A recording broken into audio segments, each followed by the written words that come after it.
Hi.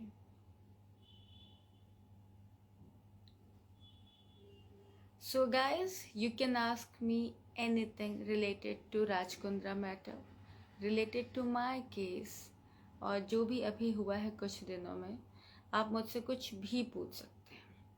मैं हर question का जवाब पूरी ईमानदारी के साथ दूंगी। Thank you so much.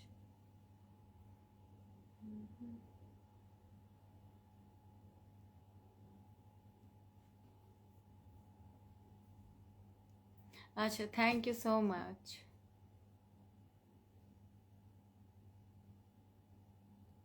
Thank you so much.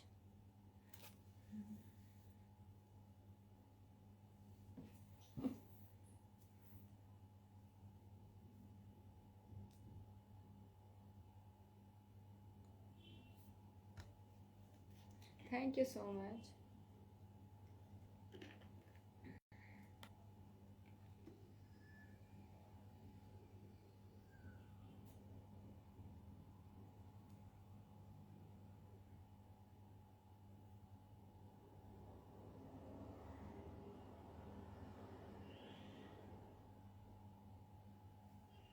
Thank you so much.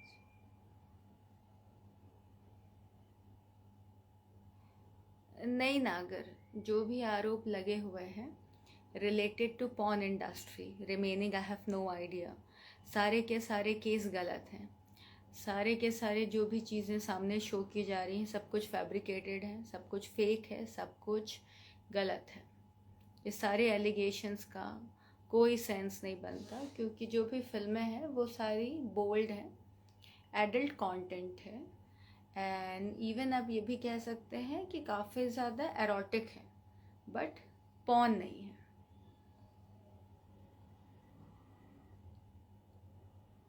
मेरे वीडियोस के लिंक आपको जो भी चाहिए आप गूगल पे जाएं, जस्ट टाइप गहना वशिष्ठ, सारे मैटर्स आपको सामने मिल जाएंगे।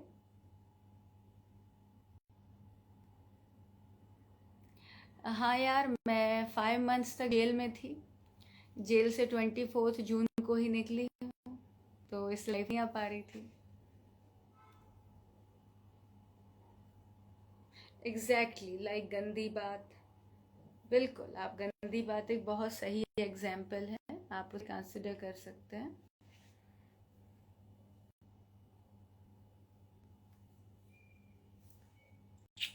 Love you too. Which app? फ़िलहाल तो मेरे पास कोई ऐप नहीं है, मैं कोई ऐप के लिए काम नहीं कर रही हूँ, क्योंकि 5 महीने जब मैं जेल में रह कर रही हूँ तो अभी किसी के साथ कोई कांटेक्ट नहीं है। बट हाँ, एक लेटेस्ट सीरीज रिलीज हुई है ऑन लू ऐप, आप देख सकते हैं, मर्जी। मुझे जेल क्यों गई थी मैम? क्योंकि जेल जाने के पहले मुझ पे 2 एलिगेशन लगे थे।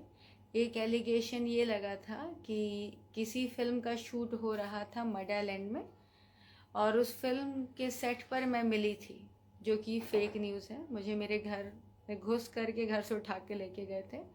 और सेकंड, मुझ पे ये एलिगेशन लगी थी कि मेरे शूटिंग सेट पे एक लड़की का रेप हुआ है, और मैं ऐसे करके देख रही थी, फिर मैं ऐसे करके देख रही थी, फिर मैं ऐसे करके देख रही थी, और मैं ऐसे करके देख रही थी। तो ये मुझ पे केस लगा था कि एक लड़की का रेप हुआ है और मैं उसे बहुत मज़े से देख रही थी, और उस लड़की ने पेमेंट भी ली है, उस लड़की का वीडियो एनओसी भी है, प्रमोशनल वीडियो भी है, शूट के सारे फुटेज है जिसमें वो डांस कर रही है। शूट ख़त्म होने के बाद 10 दिन तक की चैट भी है, way she has texted me कि ma'am it was lovely working with you. Imagine, हाँ, किसी लड़की ने एलिगेशन लगाया है कि उसका गैंग रेप हुआ है, एंड वो मुझे हर रोज़ टेक्स्ट कर रही है, ma'am it was lovely working with you, ma'am बहुत मज़ा आया। एंड देन जिस डेट का वो कह रही है कि उस पर रेप हुआ है, उसके बाद हर रोज़ वो टिकटॉक पे वीडियोस बना रही है, she is dancing in it. ऐसे तो केस बन जाते हैं यहाँ पे। अब चूंकि मैं लड़की हूँ तो मुझ पे स्ट्रेट रेप नहीं लगा सकते थे। A woman can not rape a woman, right? तो गैंग रेप लगा दिया।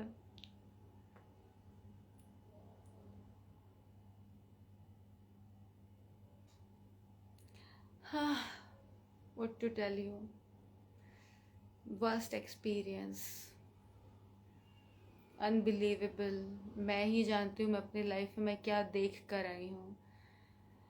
ऐसी दुनिया जो आप कभी सोच नहीं सकते, आप इमेजिन नहीं कर सकते, एक ऐसी दुनिया से मैं निकल कर आई हूँ। Very painful, it was very painful. But हाँ, लोग अच्छे थे। राज कुंद्रा की कल डेट है कोर्ट पे, जहाँ पे पीसी और जेसी के बीच में आर्ग्यूमेंट होगा कि राज को पीसी मिलेगी, पीसी यानी कि पुलिस कस्टडी, या जेसी होगी जुडिशियल कस्टडी। वो तो शाम को पता चलेगा। फ्यूचर के बारे में तो मैं किसी का नहीं बता सकती, ना तो मैं भगवान हूँ और ना मेरे पास इतनी पावर है। फ्यूचर तो ऊपर वाला ही बताएगा या वक्त बताएगा।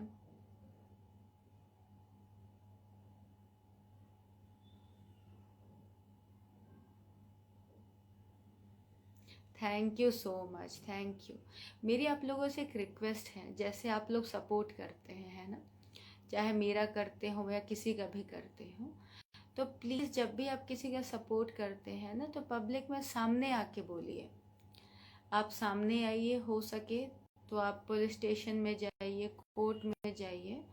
अगर आपके पास कोई भी प्रूफ हो कि ये इंसान सही है या कैसा है, प्लीज़ आप उस इंसान के लिए स्टैंड लीजिए। क्योंकि कई बार क्या होता है, इंसान कितना भी अच्छा हो ना, और अगर उसका लोग सपोर्ट नहीं करते हैं तो उसके अंदर का जो मनोबल है ना, वो टूट जाता है, वो हतोत्साही हो जाता है, उसके अंदर के सारे कॉन्फिडेंस हट जाते हैं।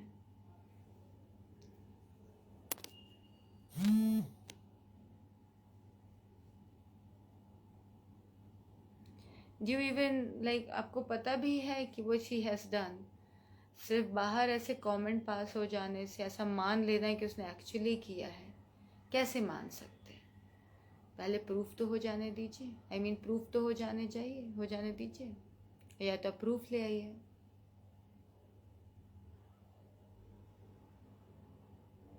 हाय हाय हाय। अभी फ़िलहाल नहीं पता यार कि कब आएगा। मैं सोच रही हूँ कि मैं एक स्वयंवर रख लेती हूँ फॉर माई मैरिज, और शादी करके सेट हो जाती हूँ। काफ़ी काम कर लिया, काफ़ी बदनामी सह ली, जेल भी होकर आ गई, काफ़ी तकलीफ़ में भी हूँ, अकाउंट भी सीज़ है, फ़ोन भी सीज़ है, लैपटॉप भी सीज़ है। So now I should get married, I should find the right person and then I should get married now. So I'm looking out for somebody and I might keep an audition.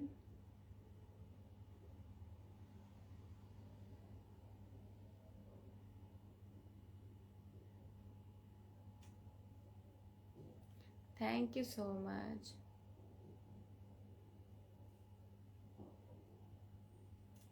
Thank you so much.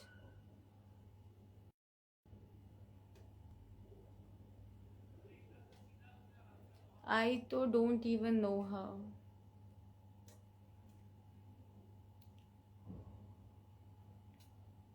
मेरा किसी से कोई payment बाकी नहीं है। जिस दिन जब भी शूट करते हैं हम लोग उसी टाइम पे पेमेंट मिल जाती है। सो मेरा किसी के साथ कोई पेमेंट बाकी नहीं है। कंगना के बारे में तो वही जाने।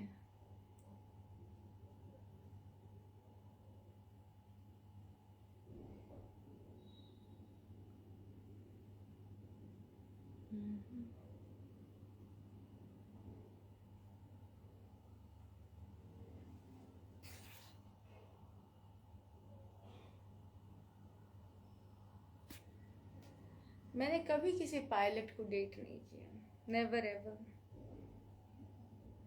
मैंने जेल में 5 मंथ्स में 10 दिन कम, ऑलमोस्ट 5 मंथ्स मैंने जेल में स्पेंड किया।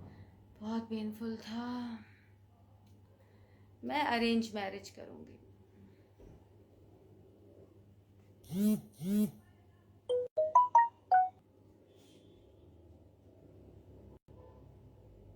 उस लड़की का नाम मैं नहीं बता सकती, क्योंकि जो भी लोग अपने आप को विक्टिम शो करते हैं ना, भले वो हो ना हो, क्लॉज में क्लियरली लिखा होता है कि आप विक्टिम का नाम शो नहीं कर सकते। वेयर एम आई? मेरी हॉबी फ़िलहाल तो लाइव आना, लाइव आना, videos banana.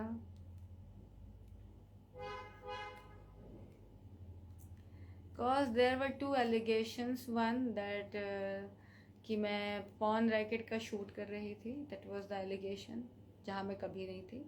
And second allegation was कि किसी लड़की का रेप हो रहा था मेरे शूट पर, मैं ऐसे करके देख रही थी,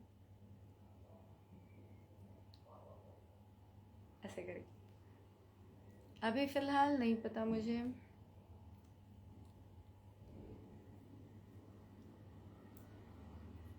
मुझे नहीं पता, अभी तक मुझे कोई आइडिया नहीं है.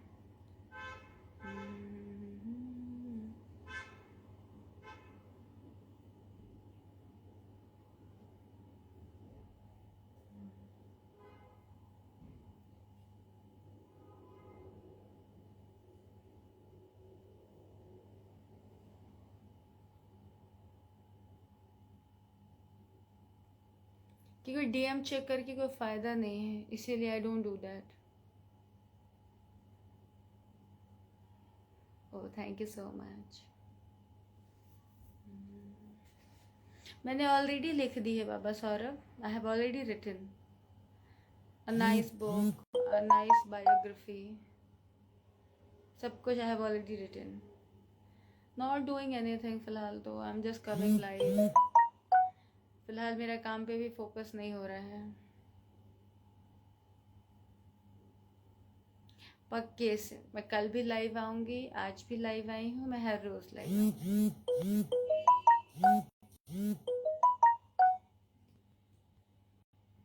राज कुंद्रा के बारे में आप लोगों को ऑलरेडी बता चुकी हूँ मैं, और अभी भी मैं सेम यही कहूँगी कि जो एलिगेशन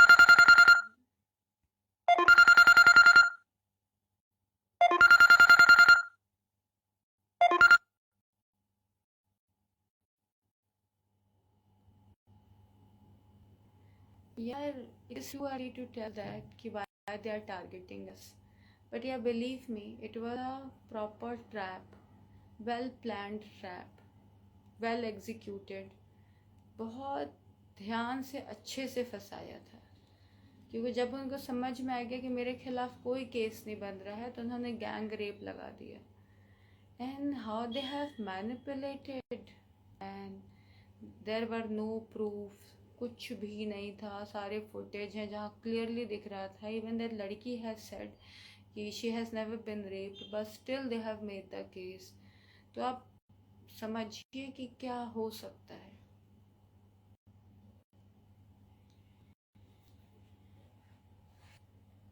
तो चलिए दोस्तों, अपना ख्याल रखिए. मैं लाइव जा रही हूँ.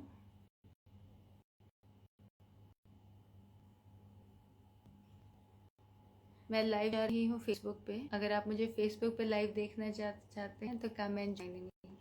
मेरा फेसबुक पेज का नाम है गहना वशिष्ठ. इमीडिएटली मैं लाइव जा रही हूँ.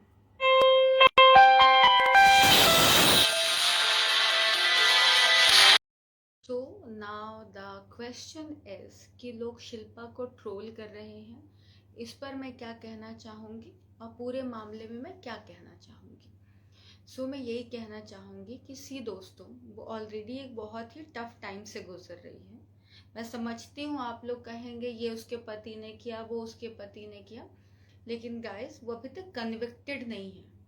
अंडर ट्रायल एक्यूज है, अभी भी पुलिस कस्टडी में है, इंक्वायरी चल रही है. जब तक एक आदमी कन्विक्टेड नहीं होता है, आप उसे क्रिमिनल या उसे किसी तरीके का कन्विक्शन देकर उसकी फैमिली को बदनाम नहीं कर सकते. अभी वो खुद भी एक टफ टाइम से गुजर रहा है राज. उसकी फैमिली ऑलरेडी बहुत ही ज़्यादा टफ टाइम से गुजर रही है. आप ट्रोल करके और ज़्यादा परेशान मत करिए. मैं समझती हूँ आदमी को दूसरे की बर्बादी में मज़े लेने में बहुत मज़ा आता है, बहुत खुशी होती है. सी मुझे कोई फ़ायदा नहीं है यहाँ बोल करके.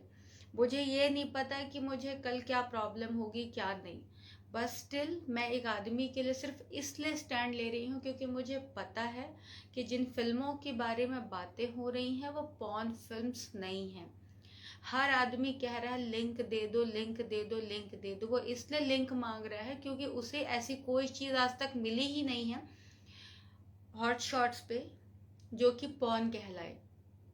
क्योंकि अगर ऑलरेडी आदमी ने फिल्में देख ली होती जो पॉर्न कहलाती, लिंक नहीं मांग रहे होते लोग।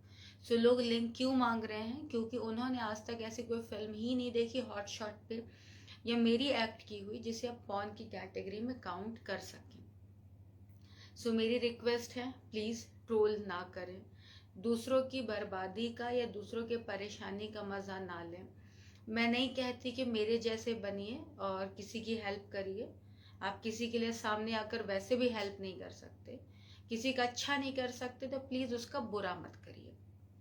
इस पूरे मामले में मैं ये कहना चाहूँगी कि देखिए, जब ऑब्सीन कंटेंट और पोर्नोग्राफी की अपलोडिंग और इंटरनेट बातें होती हैं तो सेक्शन लगते हैं 290 टू 293 जो कि बेलेबल ऑफेंस है। सो मेरी पुलिस से रिक्वेस्ट ये है कि जब भी आप किसी आदमी या औरत या किसी लड़की को अरेस्ट करते हैं तो सर पहले प्लीज़ आप प्रूफ जमा करिए। अगर आपको लगता है कि वो एक्चुअली गलत है तो प्लीज़ आप उस पर सिर्फ वही एलिगेशन लगाइए। अपने मन से 3-4 और एलिगेशन मत लगा दीजिए। जैसे आपकी फैमिली है वैसे सामने वाले की भी फैमिली है, कोई भी हो, मेरा दुश्मन हो, मेरे लिए अच्छा कर रहा हो, मुझे फंसा रहा हो, कोई भी हो, सबकी अपनी एक फैमिली है। सो प्लीज़ सर, जो आपको लगता है उसने क्राइम किया है और आपके पास अगर उसका प्रूफ है तो सिर्फ वही एलिगेशन और वही कलम वही सेक्शन लगाइए। अपने मन से 3-4 और सेक्शन मत लगाइए। वक्त किसी का नहीं है, किसी को नहीं छोड़ता। अगर मैं गलत हूं तो मैं भी बर्बाद होंगी, आप गलत हैं तो आप भी बर्बाद होंगे। बर्बाद तो होंगे ही होंगे, आपकी फैमिली सफर करेगी, कोई भी सफर करेगा, बट सफर जरूर करना है। कोई नहीं बचता, गलत होने के बाद कोई नहीं बचता दुनिया में, कोई नहीं। सो मेरी हाथ जोड़ के रिक्वेस्ट है कि आपको लगता है कि वो गलत है, सिर्फ लगने से नहीं, प्रूफ हो तो सिर्फ वही एलिगेशन लगाइए। कोई भी लड़की आकर बोल दे कि उसके साथ ये हुआ, सर प्लीज़ उसका प्रूफ लीजिए प्लीज़। ये बहुत मैटर करता है कि एलिगेशन लगा कौन रहा है। जो एलिगेशन लगा रहा है क्या पता वो खुद भी एंटिसिपेटरी बेल लेकर सेम मैटर में घूम रहा है, क्या पता उसने उससे कहीं ज़्यादा गंदगी कर रखी है, क्या पता वो पैसे ऐंठने के लिए या आपको ब्लैकमेल करने के लिए या फंसाने के लिए केस बना रहा है। प्लीज़ सर, आपको भी पता है जब एक इंसान अरेस्ट होता है तो उसे अंडर ट्रायल एक्यूज बना के जेल के अंदर डाल दिया जाता है। अगर उसे बाहर कोई छुड़ाने वाला या फाइनेंशियली स्ट्रांग आदमी नहीं है तो वो नहीं निकल सकता। सो प्लीज़ उसी क्राइम की बातें करें जिसके प्रॉपर प्रूफ हैं, ठोस सबूत हैं, तभी अरेस्ट करें। और दुनिया में जो भी गलत है ना उसके साथ गलत होना चाहिए, लेकिन जो गलत नहीं है ना सर, उसे 5 महीने या 5 घंटे या 5 हफ्ते, उसे 5 मिनट भी सफ़र नहीं करना चाहिए। और मैं सफ़र करके आई हूँ इसलिए मुझे पता है। Thank you so much.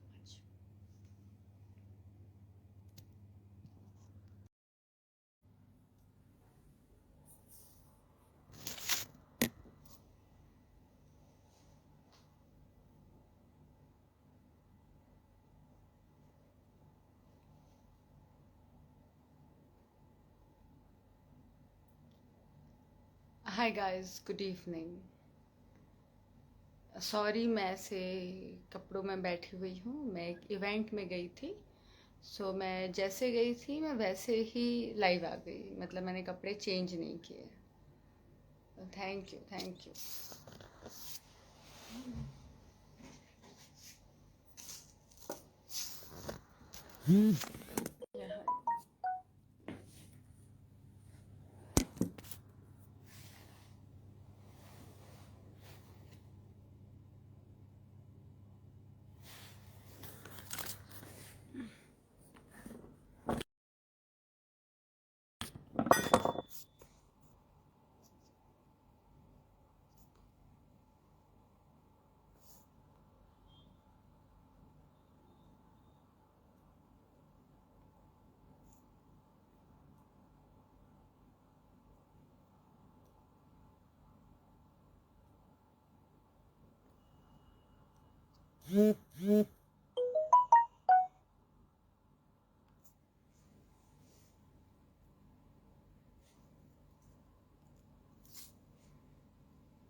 Thank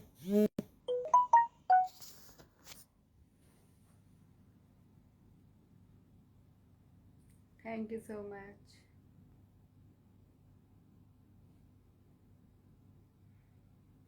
मैंने सोचा कि मैं इवेंट से आकर के कपड़े चेंज कर लूँ और देन मैं उसके बाद लाइव जाऊँ। बट फिर मेरे एक दोस्त ने मुझे बोला कि गहना ऐसे आना, ऐसे आना, ऐसे लाइव आना। उसने मुझे बहुत सारा ज्ञान दे दिया। तो मैंने कहा चलो भाई, अब तो वैसे ही लाइव आऊँगी जैसे मुझे आने का मन है। अब बिल्कुल भी ऐसे लाइव नहीं आना चाहती थी, लेकिन you know it happen some time कि आप पहले सोचते हैं कि हाँ भाई, सामने वाले की इज्जत आप रख लें, और अब दिल से रखना भी चाहते हैं। ऐसा नहीं है कि आप हमेशा अपनी मनमानी करना चाहते हैं, लेकिन होता क्या है ना कि जब सामने वाले को यही नहीं समझ में आता कि सामने वाला भी आपके रिस्पेक्ट कर रहा है, थोड़ी सी उसकी बातों को वैल्यू दे दो। मैंने कहा ठीक है।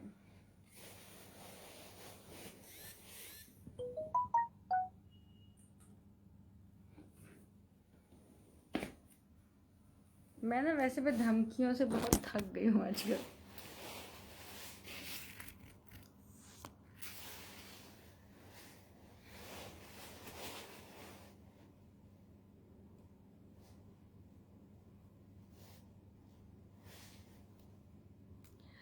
नो अभांश, मैंने बंद कर दिया। मैंने सारे ऐप डिलीट कर दिए और मैंने सारी चीज़ें बंद कर दी। मैंने बंद ही कर दिया लड़का ढूंढना। अब मैंने डिसाइड कर लिया कि जो लिखा होगा ना किस्मत में वही मिलेगा, सो क्यों मेहनत करूं।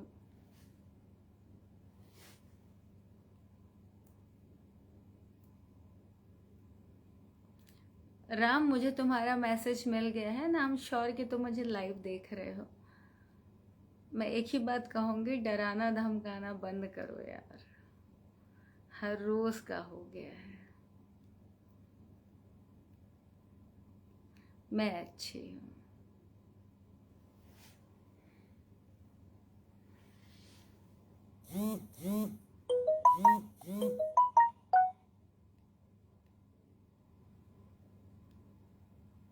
माय शुगर, पता नहीं यार, 3-4 दिन से चेक नहीं किया।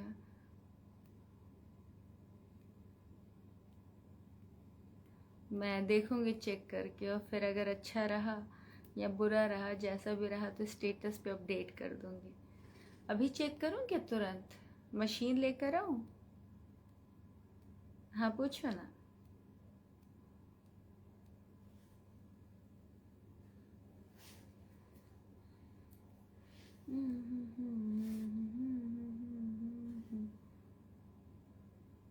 हाँ, खाना हुआ तो काफ़ी टाइम हो गया। Hi, thank you so much.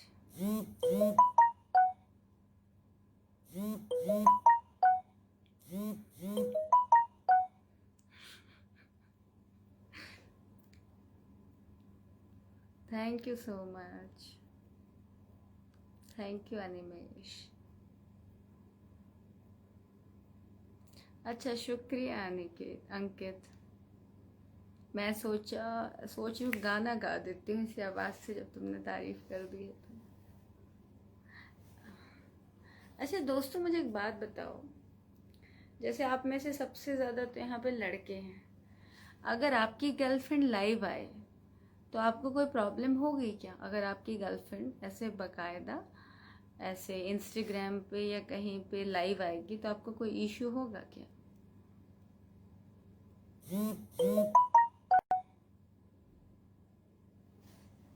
क्या जिंदगी हो गई है बहन चोद।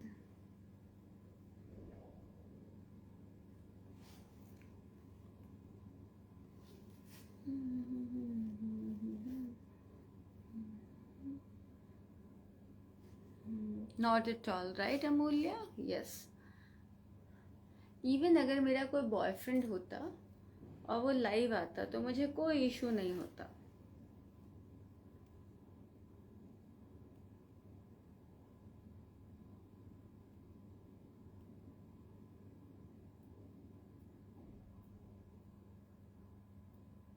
गुजरात पता नहीं, कभी सोचा ही नहीं गुजरात आने का।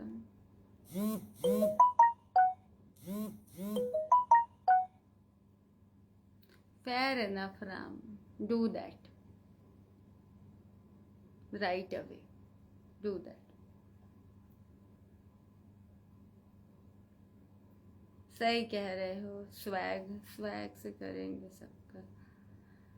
हाँ यार,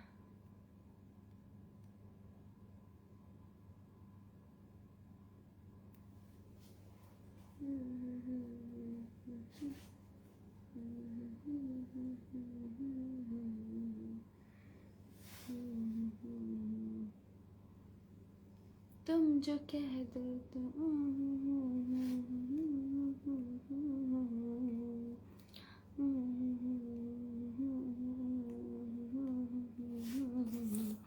मेरी जान कह रही है।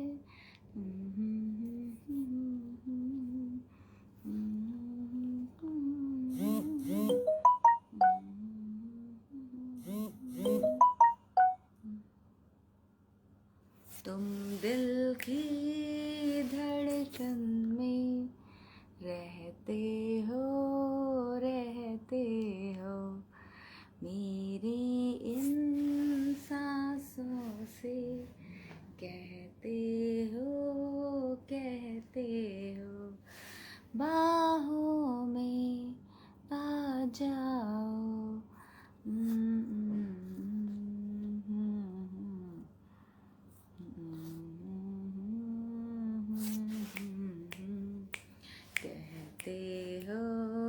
कहते हो तुम जो कह दो तो चांद तारों को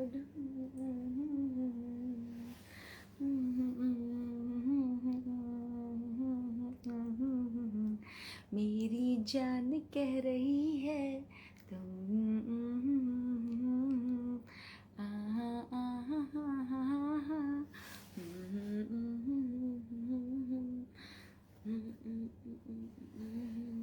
तुम भी मुझसे प्यार कर लो।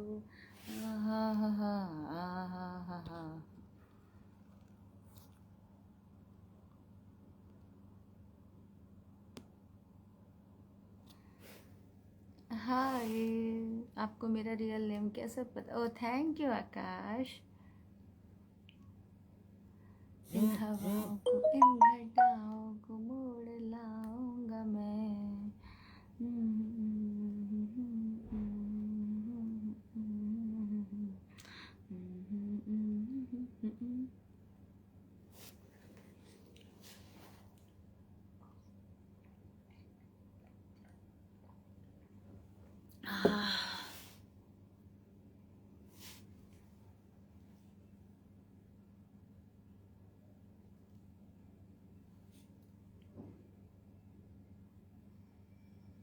ये हवाएं जुल्फों में मेरी गुम हो जाए, छोड़ो भी दीवानगी ख्वाबों की है।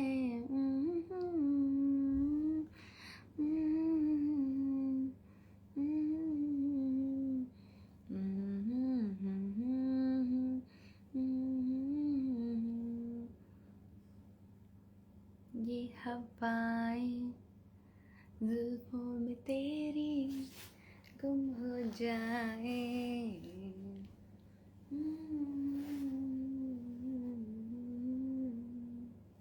ख्वाबों की है जिंदगी।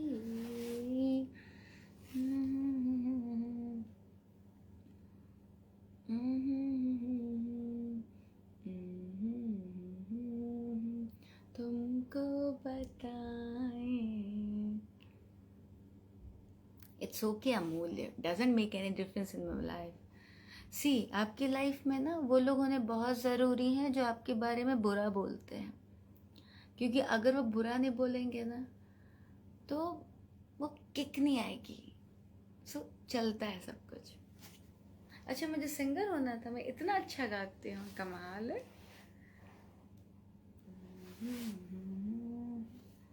ओह hi Ruchika, I am good. So guys, मैं तुरंत लाइव आ रही हूँ दूसरे वीडियो पे, मुझे कुछ इन्फॉर्मेशन देनी है and I would love to share with you all. Give me a moment, I will be back.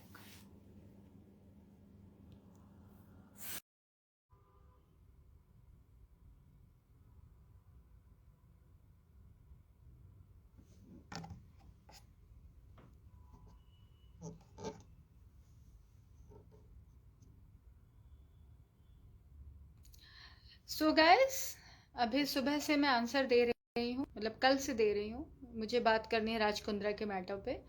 सो जिनको भी मेरे आंसर्स नहीं मिल पाए हैं वो यहाँ से डाउनलोड कर सकते हैं। मैं बहुत सारे लोगों को अटेंड नहीं कर पा रही हूँ, बहुत सारे लोगों को मैं रिप्लाई नहीं कर पा रही हूँ। सो मेरे सारे आंसर्स यहाँ से डाउनलोड कर लें। सो मैं आपको बताना चाहती हूँ राज कुंद्रा मैटर के बारे में कि क्या था, कैसा था, और बात करते हैं। देखिए, राज कुंद्रा जिस मैटर पे अरेस्ट हुए हैं, पोर्नोग्राफिक पे, सेम मैटर पे मैं भी अरेस्ट हुई थी। हम लोग फरवरी में अरेस्ट हुए थे और हुआ क्या था पूरा मैटर मैं आपको बताती हूँ। आप लोग पूरी दुनिया में ये सुन रहे थे कि 4 तारीख को गहना वशिष्ठ ऑन सेट मिली, 4 तारीख को गहना ऑन सेट पे मिली, हर जगह चल रहा था। जबकि फैक्ट ये था कि 4 तारीख को मैं शूट पे थी ही नहीं। 4 तारीख को जिन लोगों को अरेस्ट किया गया उन लोगों को 5 तारीख को कोर्ट में खड़ा किया गया। वो रेड हैंडेड कॉट हुए थे, कौन थे वो लोग मुझे नहीं पता। उनको 5 तारीख को कोर्ट में खड़ा किया, मुझे नहीं किया। अगर मैं 4 तारीख को शूट पे होती तो मैं भी 5 तारीख को कोर्ट में होती। मुझे कोर्ट में खड़ा किया गया है ऑन 7th। मैं 7th को कोर्ट में थी। दूसरी चीज, मेरी चार्जशीट पे, जो कि 3 मंथ्स पहले आ गई है, मेरे अरेस्ट होने के 2 मंथ्स के बाद, मेरी चार्जशीट पे ये लिखा हुआ है कि मुझे इन्होंने 6 फरवरी को क्राइम ब्रांच के ऑफिस में बुलाया, मेरी झड़ती ली और मेरे अंदर से लैपटॉप गिरा, मेरे अंदर से 3 फोन गिरे और उसके बाद इन लोगों ने मुझे अरेस्ट कर लिया। और मुझे बताइए ऐसा होता है क्या कि आपके अंदर से लैपटॉप और फोन गिरे? सच लॉजिकल, सच इनलॉजिकल। उसके बाद मैं आपको फैक्ट बताती हूँ कि हुआ था। 4 तारीख को मैं मेरे घर पर थी, मैं तैयार हो रही थी। मेरी एक फिल्म का म्यूजिक लॉन्च था जिसकी रिलीजिंग थी 14 फरवरी को। मैं उसके लिए तैयार हो रही थी, ठीक है। मैं घर पे तैयार होके हेयर मेकअप कर बैठी हुई हूँ। मेरे घर पे अराउंड 14 क्राइम ब्रांच वाले घुस जाते हैं बिना वारंट के, ठीक है। घर के अंदर आते हैं, मुझसे पूछते हैं आपके पास जो भी लैपटॉप है फोन दे दीजिए। मेरे पास 3 फोन थे, मैंने तीनों फोन उन्हें दे दिया। मेरे घर से लैपटॉप उठाते हैं, मुझसे पूछते हैं इसका पासवर्ड दे दो, मैंने पासवर्ड दे दिया, ठीक है। मेरे घर का सारा सामान फेंक दिया।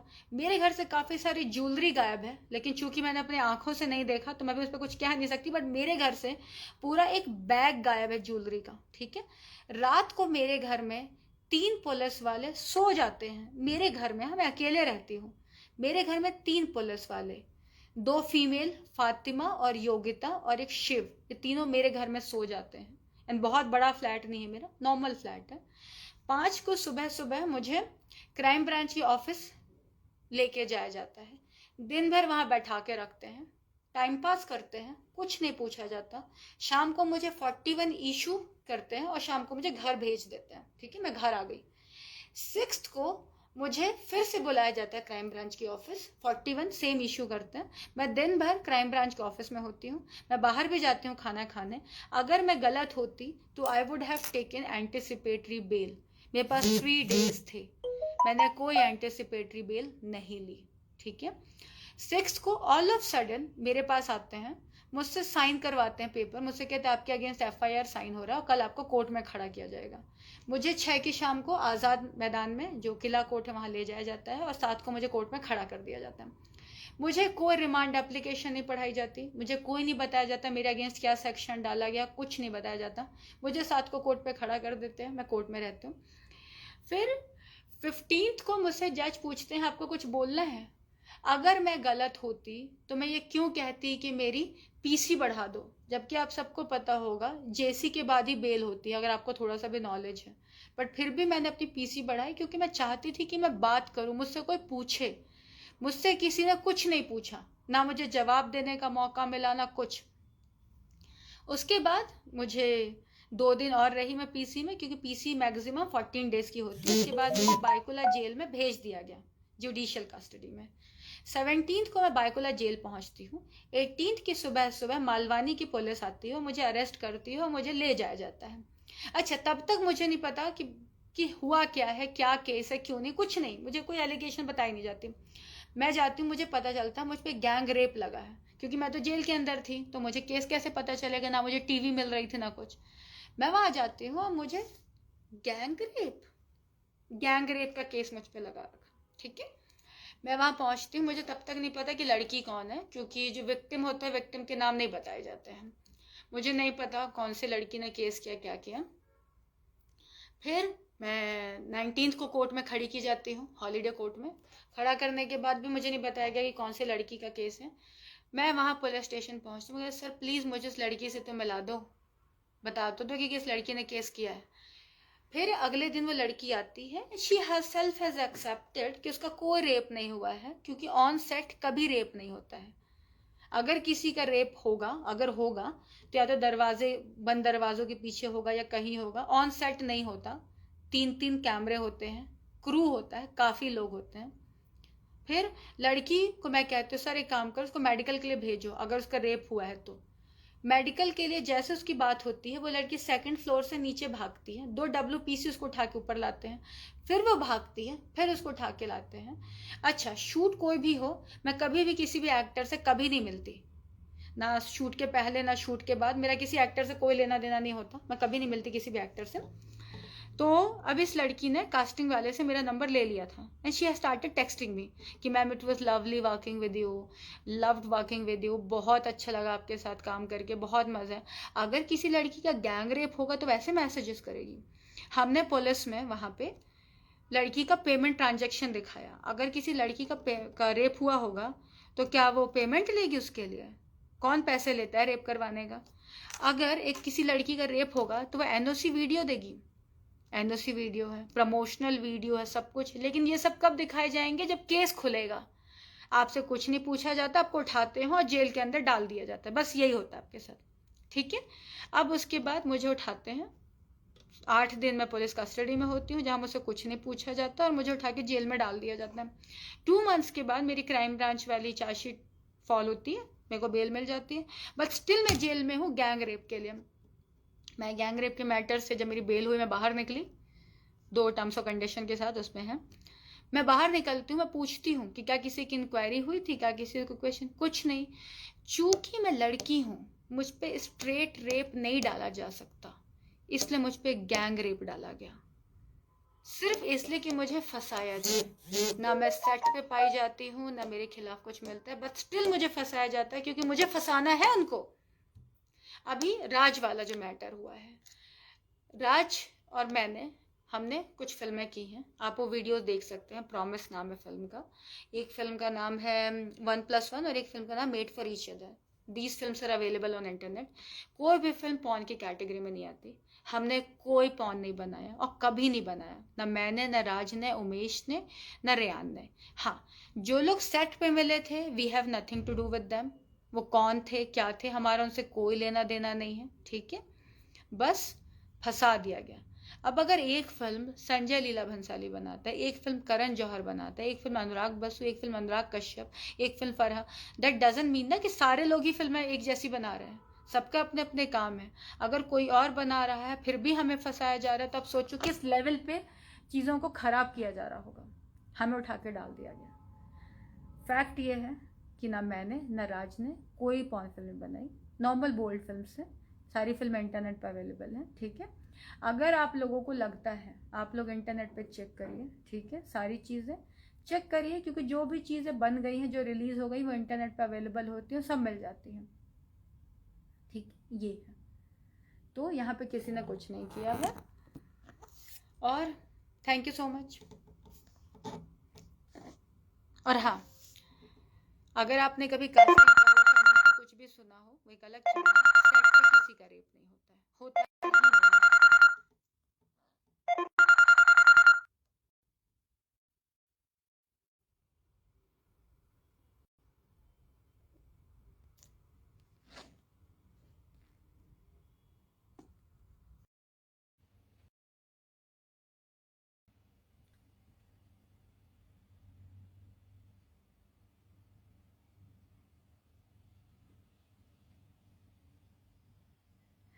हाय दोस्तों, commissioner of police sir, Malvani police चौकी, डीसीपी सर और सभी लोगों से मेरी एक छोटी सी रिक्वेस्ट है। प्लीज़ मेरी बात को ध्यान से सुना जाए और आप लोग ही बताइए कि मुझे इस स्थिति में क्या करना चाहिए। मैंने एक फ़्लैट ख़रीदा था 2018 में मालवानी 8 नंबर में। वो फ्लैट मैंने ख़रीदने के बाद रेंट में दिया 1 से 2 बार 3 बार। मुझे वसीम नाम का ब्रोकर मिला जो मुझसे बोला कि मैम आपका फ्लैट मैं ही हर बार रेंट पे चढ़ाऊँगा, आप मुझे 1 मंथ की ब्रोकरी दे देना और 1 मंथ की ब्रोकरी में टेनेंट से ले लूँगा। मैंने कहा फेयर इनफ, डन, ठीक है, ऐसा ही होता है। चूँकि मैं लोखंडवाला में रहती हूँ तो मैं मालवानी हर रोज़ ट्रैवल तो नहीं कर सकती। 1.5 आवर्स, 1.5 घंटे, समटाइम्स 2 आवर्स भी लगते हैं। मैंने कहा ठीक है। वसीम ने क्या किया, मैंने अपना फ्लैट एक सुजाता शेट्टी नाम की महिला को रेंट पे चढ़ाया। उस समय मेरे फ्लैट का रेंट था 18,000 रुपये और 80,000 रुपये डिपॉजिट, और हम लोगों ने प्रॉपर अपने एग्रीमेंट को रजिस्टर किया। उसके बाद क्या हुआ, ये लॉकडाउन हो गया और लॉकडाउन में वो लेडी भाड़ा नहीं दे पा रही थी। उसने कहा मेरे पति बीमार है, मेरा बेटा बीमार है, जो कि सब झूठ था, बट स्टिल मैंने कहा ठीक है, अभी ये ऐसी परेशानी चल रही है कि बहुत सारे लोग काम नहीं कर रहे हैं, बहुत सारे लोगों के पास काम नहीं है, कोई बात नहीं। मैंने कहा फेयर इनफ, कोई बात नहीं, जब हो तब दे देना। वो भी खुश, मैंने कहा ठीक है। उसके बाद लास्ट ईयर अक्टूबर के आसपास मैंने मेरे रेंट एग्रीमेंट को रिन्यू कराया। हर 11 महीने में आपको एग्रीमेंट रिन्यू करना होता है। तो मैंने कहा ठीक है चलो। जब मैंने रेंट एग्रीमेंट रिन्यू कराया तो उसने कहा मैम मेरे पास 80,000 नहीं है देने को, आप पुराना वाला 80,000 इसमें ऐड कर लीजिए और जो आपको मैंने पिछले 5 महीने में कोई भाड़ा नहीं दिया है वो मैं अभी आपको धीरे धीरे करके कभी हाफ मंथ का, कभी कुछ ऐसे करके एडजस्ट कर लूँगी। मैंने कहा ठीक है, कोई दिक्कत नहीं। अब ये चीज़ें शुरू हो गई, मुझे कई महीनों तक कोई रेंट नहीं आया। तो मैंने अपने जो ब्रोकर है वसीम, उसको मैंने फ़ोन करके पूछा कि वसीम क्या हो रहा है, ये पहले भी 5 महीने का नहीं आया, अभी भी नहीं आ रहा है, क्या चल रहा है ये। बोला अरे मैम आप बिल्कुल टेंशन मत लो, आपको रेंट मिल जाएगा, मैं आपको जल्दी से दे दूँगा। मैंने कहा ठीक है, आदमी ईमानदार साउंड कर रहा है, चलो ठीक है। उसके बाद क्या हुआ, मुझे जनवरी मंथ में मेरी बिल्डिंग के सेक्रेटरी का कॉल आता है कि मैम आपके घर में कोई शोएल या शोएब नाम की पूरी फैमिली रह रही है, आप उन्हें जानते हो क्या। मैंने कहा नहीं, कौन लोग हैं वो। बोले ये लोग कह रहे हैं इन्होंने मेरी कोई सिस्टर है सुजाता शेट्टी, उसके साथ में एग्रीमेंट किया है और उसको 17 लाख रुपए दिया और हैवी डिपॉजिट में फ्लैट उठा लिया है। बहुत शॉकिंग था, बहुत ज़्यादा। मैंने इमीडिएटली बिल्डिंग में बोला कि मैं आ रही हूँ और उतनी देर में मैंने सबसे पहले वसीम ब्रोकर को मैसेज किया कि वसीम ये क्या तमाशा लगा रखा है तुमने, ये क्या हो रहा है। वसीम बोलता है अरे ऐसा कुछ भी नहीं है, आप बिल्कुल ऐसा मत सोचिए, ऐसा मैंने कुछ नहीं किया है। मैंने कहा देखो मेरे पास उस एग्रीमेंट की कॉपी आई है जो तुमने सुजाता शेट्टी और वो जो नए लोग मेरे घर पे रह रहे हैं, कोई अननोन लोग, उनके साथ तुमने एग्रीमेंट किया, उसकी पूरी कॉपी मेरे पास आई है। उन लोगों ने एग्रीमेंट की कॉपी भेजी हुई है और उसमें भी तुम ही विटनेस बने हुए हो, मेरे वाले फ्लैट पे भी तुम ही विटनेस हो। तो बोला कि अरे मैम ऐसा कुछ नहीं है, ऐसी कोई बेईमानी नहीं है। मैंने कहा तुम रुको, मैं घर आती हूँ। मैं उसी वक्त सबसे पहले मालवानी पुलिस स्टेशन गई और मैंने उनको कंप्लेन करने की कोशिश की। उन्होंने बोला कि हम आपकी कंप्लेन ऐसे नहीं लेंगे, आप लॉयर से प्रॉपर एक एग्रीमेंट, एक ड्राफ्ट बनवा के दो, फिर हम आपसे ये लेंगे। मैंने कहा ठीक है चलो अब क्या करें। मैंने कहा ठीक है बना के देती हूँ, पहले मैं जाके अपने फ्लैट पे बात करती हूँ। मैं मालवानी पुलिस स्टेशन से निकलती हूँ और सीधा मालवानी 8 नंबर जहाँ पे मेरा फ्लैट है वहाँ मैं पहुँचती हूँ। मैं वहाँ जाती हूँ, मैं मेरे सेक्रेटरी को से बात करती हूँ, मैं, मेरा सेक्रेटरी और मेरा लॉयर, हम तीनों उस फ्लैट पे जाते हैं, यानी कि मेरे फ्लैट पे जाते हैं। मैं फ्लैट में नॉक करती हूँ, कुछ 9 साढ़े 9 बजे थे रात के। तो वो लोग पहले गेट नहीं खोलते, फिर मैं कहती हूँ मैं इस फ्लैट की ओनर हूँ, अब खोलो। बड़ी मुश्किल से उन्होंने डोर ओपन किया, मैं अंदर गई तो सबसे पहले उन्होंने मुझे पहचानने से मना कर दिया। बोले आप कौन हैं? मैंने कहा भाई इस फ्लैट की ओनर हूँ मैं और ये फ्लैट मेरा है। बोले हम आपको जानते ही नहीं है, ये फ्लैट तो सुजाता शेट्टी का है। मैंने कहा सुजाता शेट्टी का कैसे हुआ फ्लैट? बोले सुजाता शेट्टी को हमने 17 लाख रुपए दिए हैं हैवी डिपॉजिट। उसके बाद मैंने उन्हें पूरे फ्लैट के पेपर में नीचे गाड़ी में रख के गई थी, मैं ऊपर नहीं लेके गई थी। मेरे हाथ में मेंटेनेंस बिल था और कुछ और पेपर थे और मेरे पास मेरा आधार कार्ड था जो मैं हमेशा पर्स में कैरी करती हूँ। और नीचे जब आप फ्लैट खरीदते हैं और जैसे आपको शेयर सर्टिफिकेट मिलती है लोन क्लियर होने के बाद, नीचे नेम प्लेट पे आपका नाम चढ़ जाता है। तो मैंने कहा जो नीचे नाम नेम प्लेट पे लिखा हुआ है उसी नेम प्लेट पे ये मेरे पास ये डॉक्यूमेंट है। तो इन्होंने मुझसे कहा तेरे में दम है तो तू ये फ्लैट हमसे खाली करके दिखा दे, पहली बात। और दूसरी बात, हम तुझे जानते ही नहीं हैं। और तीसरी बात कि तुझे ऐसा मारेंगे, मार के गाड़ देंगे, तेरा बाप भी तुझे नहीं ढूंढ पाएगा और कोई नहीं ढूंढ पाएगा। और उसके बाद ये लोग मेरा dupatta, literally they were about to pull it off. मैं घर से बाहर निकली और उन्होंने जोर से दरवाज़ा बंद कर दिया। उसके बाद सीधा मैं नीचे, सेक्रेटरी जो मेरे साथ थे, मैंने उनसे सारी बातें उन्होंने देखी, मैं काफ़ी परेशान थी। उन्होंने कहा चलो वसीम के घर चलते हैं। अच्छा, टिल देन मुझे नहीं पता था कि वसीम उसी बिल्डिंग में रहता है, क्योंकि जनरली वो मेरा लुकआउट भी नहीं है, उससे कोई फ़र्क भी नहीं पड़ता वो कहाँ रहता है। मैं सीधा 2nd फ्लोर में गई कंप्लेन करने के लिए, उससे बात करने के लिए कि तूने क्या कर रखा है। वहाँ मैं वसीम के बड़े भाई, वसीम की माँ, वसीम की बीवी, वसीम की भाभी, सब लोग बैठे थे। मैं गई तो शुरू में की मम्मी रोने लग गई कि अरे बेटा बहुत बड़ी गलती हो गई, हम बहुत परेशान थे, वसीम जुआ खेलता है, वसीम जुए में हार गया। तो इस बिल्डिंग के जो ट्रेजर है उनका बेटा और वसीम दोनों ने मिलकर के ऐसे कई सारे फ्लैट्स को रेंट, ये हैवी डिपॉजिट पे चढ़ाया है, जैसे जैसे पैसा आएगा हम तुम्हें पैसे लौटा देंगे। मैंने कहा आंटी ये तो अलग मजाक चल रहा है यार, मुझे क्या करना है, मुझे क्या लेना देना है, आपने किससे क्या लिया? मेरा कंसर्न है मेरा फ्लैट, मुझे मेरे फ्लैट से मतलब, आपने क्यों लिया क्या लिया मुझे उससे क्या लेना देना है? और आपने मुझे कुछ बताया क्यों नहीं? और ये आप लोग कैसे कर सकते हो? ये तो गलत बात है। आपने पेपर फैब्रिकेट किया, आपने फॉर्जरी किया, आपने नकली पेपर बनाए, आपने नकली रजिस्ट्रेशन किया और आप लोग को मैं अभी घर से निकाल दूंगी। और अगर आप लोग को ऐसा लगता है उन लोगों को अपने घर पे रखिए, मेरा कोई कंसर्न नहीं उनसे। तो ये सारे तमाशे होने लगे। उसके बाद वसीम मुझसे कहता है ठीक है जा, तेरे में जो दम है तो उखाड़ के दिखा दे। और तुझे पता नहीं हम लोग कौन है, हम लोग दाऊद के रिश्तेदार हैं और ये मालवानी एरिया ना हम लोगों का एरिया है, तुम जैसे लोगों के लिए नहीं है। और तुझ में जो दम है तो कर, मैं तेरे को ऐसे नोच के फेंक दूंगा ना कि तुझे कोई पहचानेगा भी नहीं। मैं एकदम से अपसेट, मैंने कहा यार ये अजीब किस्म के लोग हैं, चल क्या रहा है? मैं वहाँ से बाहर निकली, बाहर निकल कर मैं फिर मालवानी पुलिस स्टेशन गई, उन्होंने कंप्लेन नहीं ली। वहाँ से आने के बाद मुझे 2nd डे 3rd डे पता चलता है कि वसीम लोगों ने 2 लोगों के फ्लैट के साथ और ऐसा किया है, जिसमें से मुझे बाद में पता चला कि एक प्रोड्यूसर का भी फ्लैट है, जिसमें उसको, जिसके फ्लैट को उसने, किसी के फ्लैट को उसने 11 लाख रुपए हैवी डिपॉजिट पे चढ़ा दिया है, एक आदमी के फ्लैट को उसने 8 लाख रुपए हैवी डिपॉजिट पे चढ़ा दिया है। और ये सारे लोग वहाँ कंप्लेन करने को खड़े हैं, बट ये मालवानी पुलिस स्टेशन वाले कंप्लेन ही नहीं ले रहे। मैं फिर जाती हूँ कंप्लेन करने, ये लोग फिर नहीं लेते। मैंने कैविएट फाइल किया डिंडोशी पुलिस स्टेशन में, जो कि डिंडोशी एरिया में आता है। बट कैविएट की प्रॉब्लम क्या है कि वो सिर्फ 3 मंथ्स तक वैलिड होता है। फिर मैंने सुजाता शेट्टी जो मेरी टेनेंट है उसके नाम पर मैंने फ्लैट खाली करने के लिए 1 मंथ का नोटिस दिया। तो मैंने उसे घर पे अपने वाले फ्लैट पे भेजा, उसने जो एड्रेस आधार कार्ड पे दिया उस पे दिया और सब जगह पे। तो मुझे पता चला कि जो उसने आधार कार्ड पे एड्रेस डाला है वो अंडर कंस्ट्रक्टेड बिल्डिंग का है। तो मिली ही नहीं मुझे, वो भाग गई थी तब तक।